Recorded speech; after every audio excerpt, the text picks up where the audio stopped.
മകളെ ജോലിക്ക് വിട്ട് വെറുതെ വീട്ടിലിരിക്കേണ്ട ഒരച്ഛന്റെ ഗതികേട് പറഞ്ഞറിയിക്കാൻ വയ്യ. അത് ആർക്കും അങ്ങനെ മനസ്സിലാവുകയില്ല. അതിന് ഏട്ടനിങ്ങനെ ടെൻഷൻ അടിച്ചിട്ടോ വിഷമിച്ചിട്ടോ യാതൊരു കാര്യമില്ല. മോക്ക് വിദ്യാഭ്യാസം ഉള്ളതല്ലേ, അവള് ജോലി ചെയ്യട്ടെ. വലിയ വലിയ ലക്ഷാധിപതികളുടെ മക്കള് ജോലിക്ക് പോകുന്നു. പിന്നെയാ ഇവള്. ഞാൻ എന്റെ കാര്യ ചേച്ചി പറഞ്ഞത്.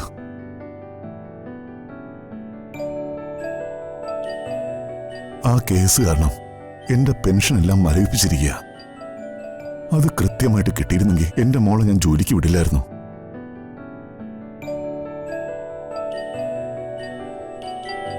എന്റെ മോളെ അനുഗ്രഹിക്കണേ ദൈവമേ.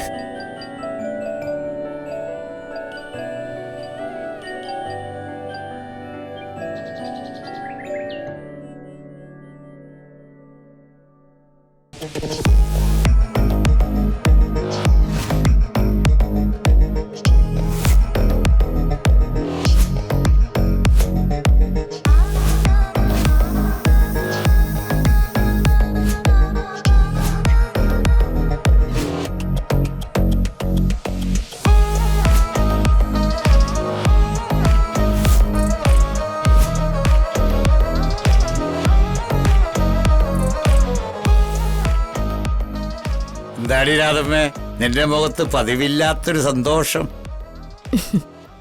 പിന്നെ സന്തോഷം ഇല്ലാതിരിക്കുവോ? ഇത്രയും നാള് നമ്മുടെ മോൻ വിദേശത്തുള്ള കമ്പനിയിലായിരുന്നു. ഇപ്പൊ ആദ്യമായിട്ട് കേരളത്തിലുള്ള അവന്റെ സ്വന്തം കമ്പനിയില് ആദ്യമായിട്ട് പോകുന്ന ദിവസമല്ലേ? ആ, അത് ശരിയാണല്ലോ. നമ്മുടെ മോൻ ഇത്രയും വലിയൊരു സ്ഥിതിയിലെത്തിയതിന് തമ്പുരാനോട് എത്ര വട്ടം നന്ദി പറഞ്ഞാലാ മതിയാവുക? അതങ്ങനെയാടി. നീതിയോടെ ജീവിക്കുന്ന മനുഷ്യർക്ക് അനർത്ഥങ്ങളും അപകടങ്ങളും അനവധിയാ. പക്ഷേ ദൈവം അവരെ താങ്ങി നിർത്തും. ഞാനും നീയും നമ്മുടെ മോനും നീതിയോടെ ജീവിച്ചവരാ. അതെന്താ അച്ഛാ, ഞാനും ചേട്ടനും നീതിയോടെ ജീവിച്ചവരല്ലേ? അച്ഛൻ അതെന്ത് വർത്താനായി പറഞ്ഞത്? നീതി സ്റ്റോറിൽ നിന്ന് ഞാൻ പലചരക്ക് സാധനം മേടിക്കാറുള്ളൂ. നീതിയുടെ മെഡിക്കൽ സ്റ്റോർ എവിടെയുണ്ടോ അവിടെ നിന്നേ ഞാൻ മരുന്നുകൾ മേടിക്കാറുള്ളൂ. എന്നിട്ട് നീതി ഇല്ലാത്തവർന്ന്.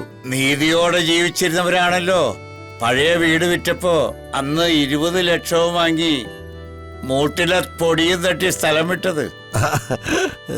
മാതാപിതാക്കന്മാരോട് സ്നേഹമുള്ളവരാണല്ലോ അന്ന് ആ പോക്ക് പോയത്. എന്റെ മോൻ കാശുകാരനായി തിരികെ വരുന്നതുവരെ ഞങ്ങളെ ഒന്ന് തിരിഞ്ഞു നോക്കാമായിരുന്നു. അല്ലാതെ പിന്നെ ഈ വീടിന്റെ പണിയൊക്കെ നടന്ന് പിന്നെ ഐശുവിനെ പഠിപ്പിക്കാനുള്ള തിരക്ക്.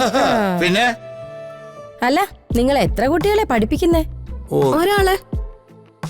ഞങ്ങൾക്ക് ഒരു മോളല്ലേ ഉള്ളൂ. എന്നാ ഞങ്ങൾക്ക് നീ ഉൾപ്പെടെ 3 കുട്ടികളാ. ഒരു തിരക്കും ഇല്ലാതെയാ ഞങ്ങൾ അവരെ വളർത്തിയതും പഠിപ്പിച്ചതും. ഇതാണ് ഇങ്ങനെ കൂടെ ജീവിക്കാൻ ബുദ്ധിമുട്ട്. ഏത് നേരം കിടന്നൊക്കെ ചെറിയും. എനിക്കാണെങ്കിൽ ഇത് കേൾക്കുമ്പം